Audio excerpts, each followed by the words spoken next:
All right, so for databases, we got quite a few things we got to do. So I'm just going to share the screen and we will kick it off. First thing first, we got some downloads we need to download. So let's download Python.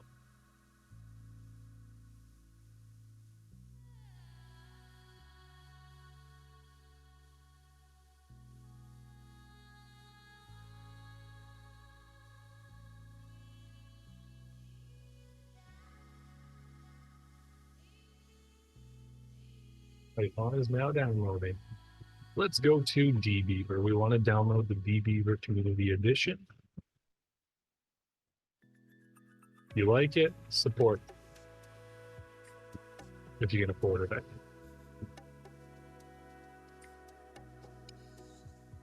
We're also going to be downloading MongoDB. So download the current version.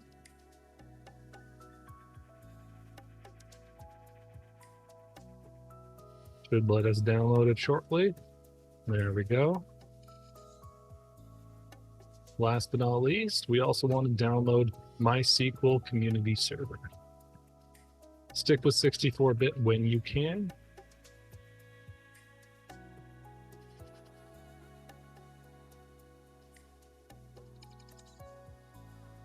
No, thanks. We just want to download.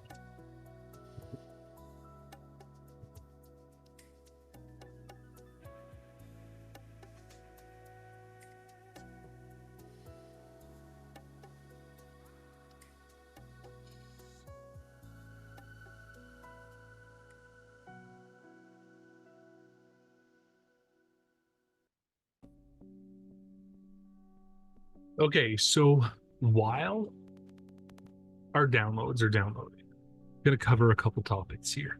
First topic being database. What is a database? Well, a database is an organized collection of structured data that can be easily accessed, managed, and updated. Databases allow for efficient storage and retrieval of large amounts of data and serve as the backbone for most data-driven applications. DBMS, that is Database Management System, which is a software that interacts with databases to manage and manipulate data. It allows users to create, retrieve, update, and delete data, or CRUD, and ensure that data remains consistent and secure. Some of your examples would be like Oracle, MySQL, and SQLite. RDBMS stands for Relational Database Management System. So an RDBMS is a type of DBMS that stores data in a structured format using tables, so rows and columns. It follows the principles of relational models, ensuring that relationships between tables are established using keys, so primary and foreign keys. RDBMS supports SQL, which is a structured query language. Some examples would be like MySQL, PostgreSQL, and Oracle. Text, so like a text file. Text refers to an unstructured data stored in plain text format. It's really human readable and often used for storing logs, configuration files, or simple documents. Text files don't have any inherent structure, which makes them extremely hard to search and manipulate compared to structured formats like databases. CSV, or comma separated values, is a simple text format that is used for representing tabular data. Each line in a CSV file corresponds to a row in the table, and columns are separated by commas. So CSV is commonly used for data exchange between different systems or applications because it's easy to read and write. However, it lacks complex features like relationships or data types. JSON, which is JavaScript Object Notation, is a lightweight data interchange format that is easy for you to read as a human and write to as well, and easy for machines to parse and generate. It stores data as key value pairs and is widely used in web APIs for data exchange. JSON is a popular choice for representing hierarchical and semi-structured data. We also have XML, which is extensible markup language. XML is a markup language designed to store and transport data. It uses tags to define data elements and their structure, making it both human readable and machine readable. XML is used in many applications, such as document storage and web services. It's more verbose than JSON, making it less efficient in terms of storage and parsing speed. We also have SQLite, which is a lightweight serverless self-contained RDBMS. It's embedded within the application itself and doesn't require a separate server process. SQLite is often used in mobile applications, embedded systems, and small to medium-sized applications where the overhead of a full-fledged RDBMS isn't necessary. We have MySQL, which is widely used open source RDBMS that follows a client-server model. It stores data in structured tables and supports complex queries using SQL. MySQL is known for its speed, reliability, and scalability, and it's commonly used in web applications such as WordPress and other content management systems. MongoDB is a popular NoSQL, so non-relational database that stores data in flexible JSON-like documents, the BSON format. It is highly scalable and provides flexibility for handling unstructured or semi-structured data, making it ideal for big data and real-time applications. MongoDB does not require a predefined schema. And then we have relational databases. So a relational database stores data in tables and rows with rows and columns and establishes relationships between tables using keys. The relational model is based on a set theory and ensures data integrity, consistency, and normalization. Examples include MySQL, PostgreSQL, and SQL Server. Non-relational databases, also known as NoSQL. Non-relational databases store data in a more flexible, less structured format than relational databases. They are designed to handle large volumes of unstructured data, semi-structured, or heterogeneous data. Examples would include document stores such as MongoDB, key value stores such as Redis, and column-based databases such as Cassandra. NoSQL databases are well suited for distributed systems, big data, and real-time applications. So we also have to delineate between the differences of data and information. So data is raw, unprocessed facts and figures without context. Data can be in the form of numbers, words, or symbols and doesn't convey any meaning on its own. For example, a list of numbers like 25, 30, and 45 is data. Information, on the other hand, is processed data that is organized, interpreted, and presented in a way that gives it meaning and makes it useful. Information is derived from data by giving it context. For example, knowing that the numbers represent temperatures on different days gives the data meaning, thus turning it into information.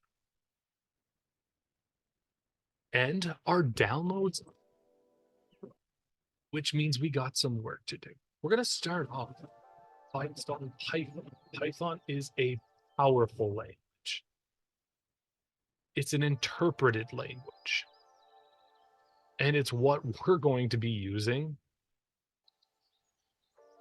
in order to interface with our databases alongside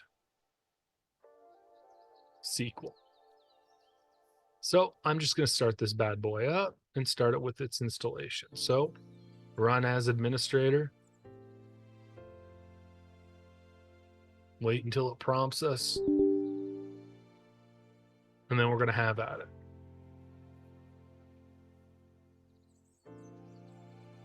I've already installed it previously, so we're going to do an upgrade.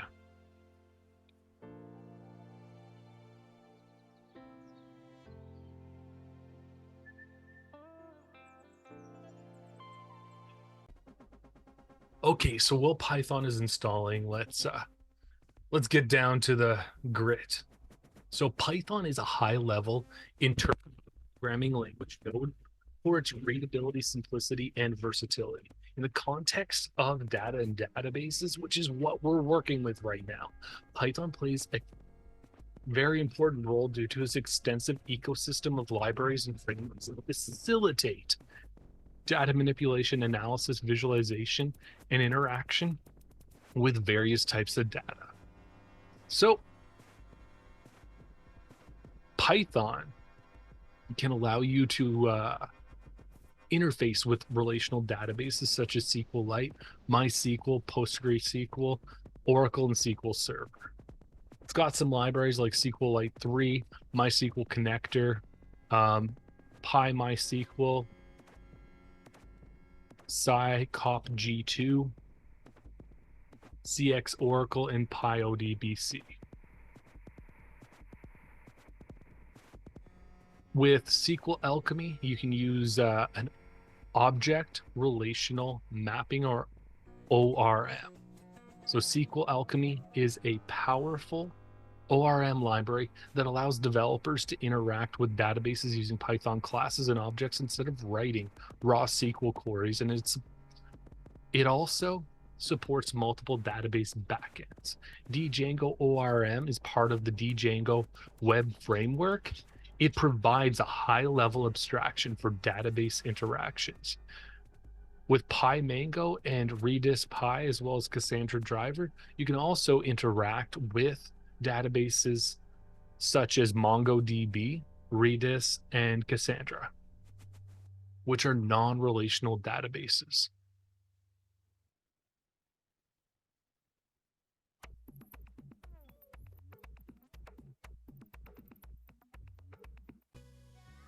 All right, so Python setup is, well, successful. Let's just verify it's actually installed.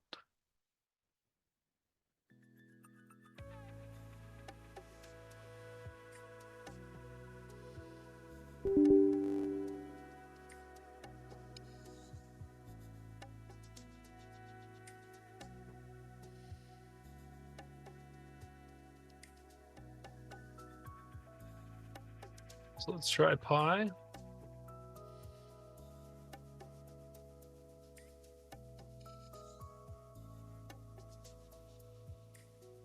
Perfect.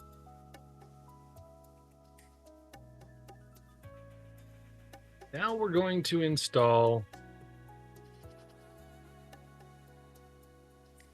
our databases. So let's just move along to MySQL. We can just double click on that actually, because it's an MSI file. And we're going to go for all of our installations, the default settings. If you haven't installed VS Code yet, I'd recommend doing that just for some of the stuff that we're going to be doing in the future, but it's not required. We're going to go with typical and then install. Now this can take a while.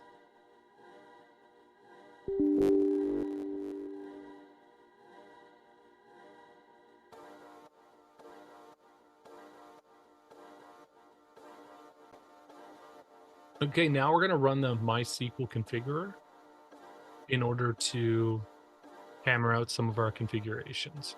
You're going to get prompted multiple times if you want to do stuff due to user account control if it's enabled.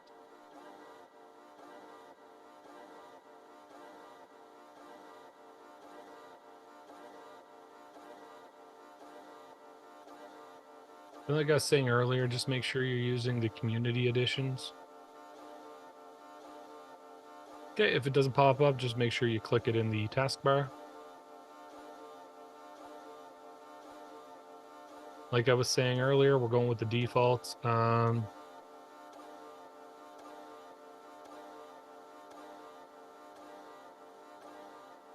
Make sure you create a secondary user, just in case you forget your password. It's always nice to have a backup admin account.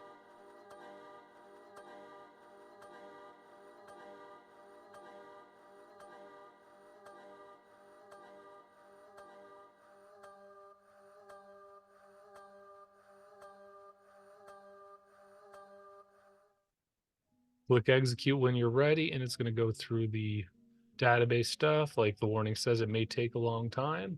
So we'll just skip on through that. Okay, so now that the configuration is complete, we're just going to click next, finish, and then we want to install MongoDB. And again, like I was saying earlier, we're going with the default settings for now. I do recommend that if you are doing this for anything other than a development environment where mine is running in a virtual machine, you should make sure you lock everything down and secure it. But that is out of the scope of this video.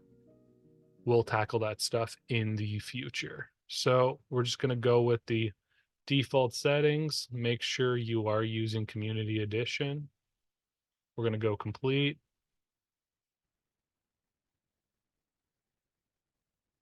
We do want to install MongoDB Compass because we're not using the professional version of dbeaver. We're not going to actually be able to interface it without that.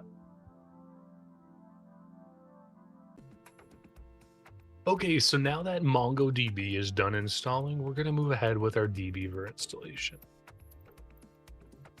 Again, just run it as an EP user or an elevated privilege user.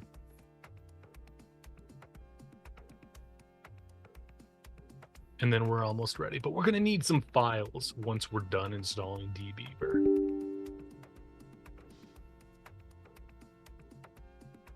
Because we're going to need some project files to play with.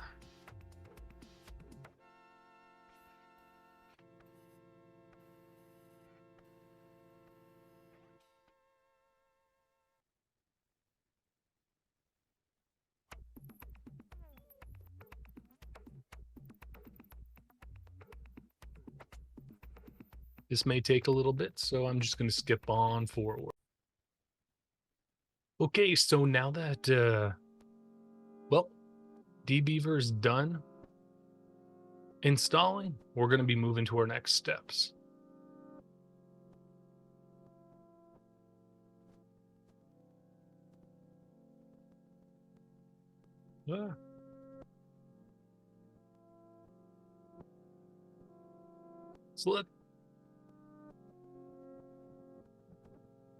So let's open up dbeaver.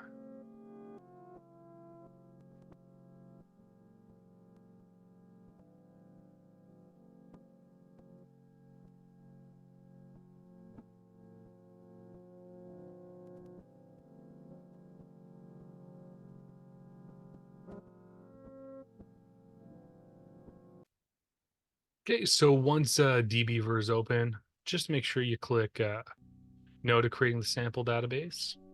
And then we're going to establish a new connection. We're going to connect to MySQL. Toss on in your password, do a test connection, and then it's going to try to download the driver for MySQL. And we want to download that driver. Once it's done downloading the driver, you're going to get an error saying public key retrieval is not allowed. We're going to fix that momentarily. So just click OK, click Finish. We don't want to share our data. It's our data, not theirs. Right-click on your local host, and you're going to go to Edit Connection. So just make sure you right-click on local host and then Edit Connection. Move on over to Driver Properties. Once you're in the driver properties, you want to go public key Retrieval allowed is set to true. And then click OK. Now you can open up your local host database, and we've got databases. You might have a few in there. The main one you're looking for is sys. We're going to create a new database later on.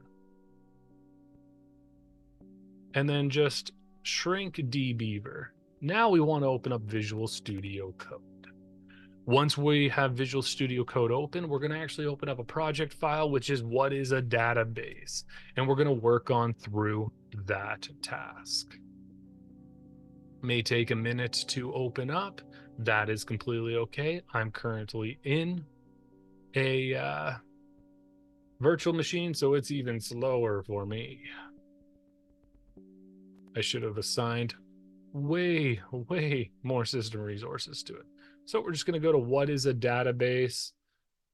Make sure we open up that good folder there. Select folder. And all of our project stuff should open up. We're going to have a few things here. Some files. Yes, you want to trust authors. Because, well, I wrote it all. So I trust myself. So assuming everything is installed correctly, we should be able to start using our, yes, we do want the Python extension. So let's install that as well.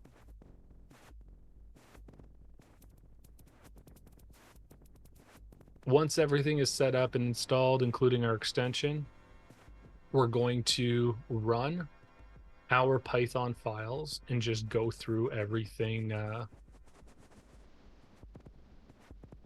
that we covered earlier on whenever we went over like what are text files, what is a database, and all that jazz. This may take a hot minute, so I'm just going to skip ahead. Okay, so now we have the Python extension installed. Let's try running some code. So assuming you do have the plugin installed now, all you have to do is click the run Python file. Let's first read, because we should have some stuff in there, right? Let's go create. Let's add another name. Let's create and add another one. Let's go read. Well, we didn't want Marty McMack in there, so let's go delete Marty McMack. Let's go read again. And let's update Matthew to be Matthew with only one T. Go back to read. And there we go. We can exit. Now you can do this with all the files right up until we'll run the SQLite one first. Let's just go read. Just to make sure it is working just fine, and it is. So now we want to play with our MySQL. But if we don't already have these drivers installed or these libraries installed, we're going to have to handle that. So first thing first, let's go pym and make sure that we get those guys installed. This may take a little bit, so I'm going to skip ahead. Perfect. So now they're installed.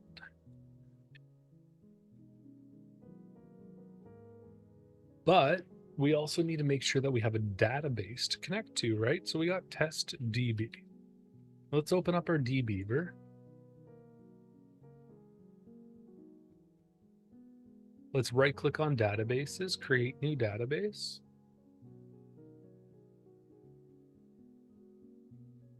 And there we go. We got a database created. We also have to make sure that we have the proper username and password. We've got our loopback address there. And now let's just update the password to be our actual MySQL password. Let's click play. And assuming we did everything right, the connection should be established. We should be able to create. Let's add a name, Travis. Create. Let's add another name. Create. Create. Now let's do a read operation. There we go. Now open up dbeaver again.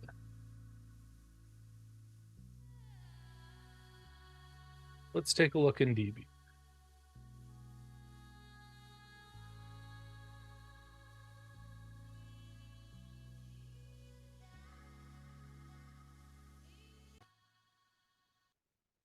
We've got a table in there called names. We've got a couple column names, but we want to see the data. Let's check out the data. We've got all the names that we put in. So we know it works. I'm going to close out dbeaver because we're not going to be using it, and we're using up a lot of our system resources.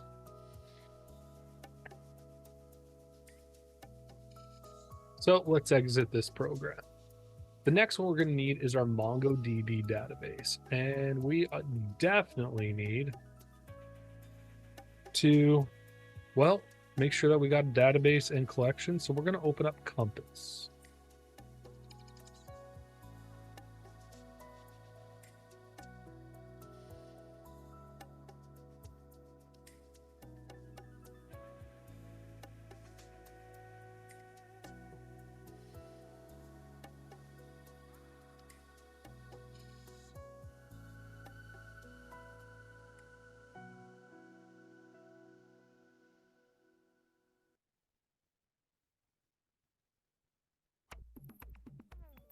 And of course, the Windows search function is absolutely terrible.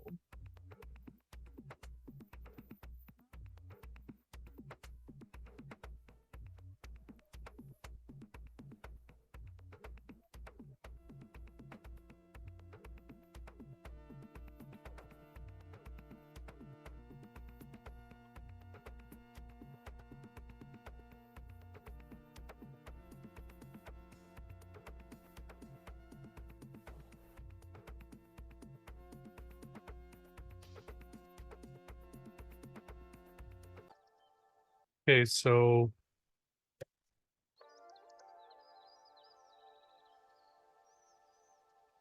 once you've got it open, we're going to add a new connection. We're going to go with localhost and connect. Perfect. Let's go to our local host. Now we want to create a database. Well, fancy that. The database and everything is name is already in our Visual Studio. So honestly, let's just copy the database name and the collection name. So database collection should be names. And then we're going to create our database. Now, assuming we did everything correctly, we should be able to just run our MongoDB. Let's create a name. Whoops.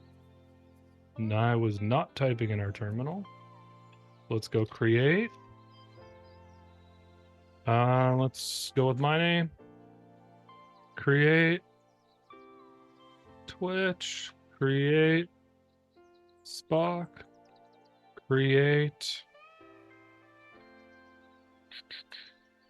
Marty. Create. Swagger. Let's go read. I did not type in the right command. And everything comes out. Let's go check out our database.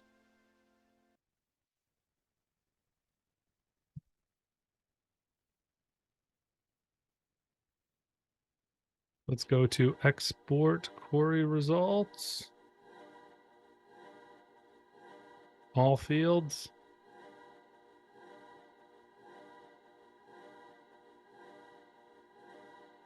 Let's go JSON.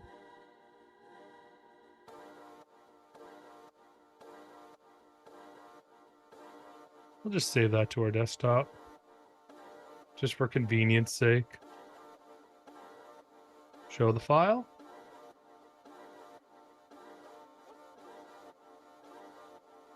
Open it up, and let's take a look at it.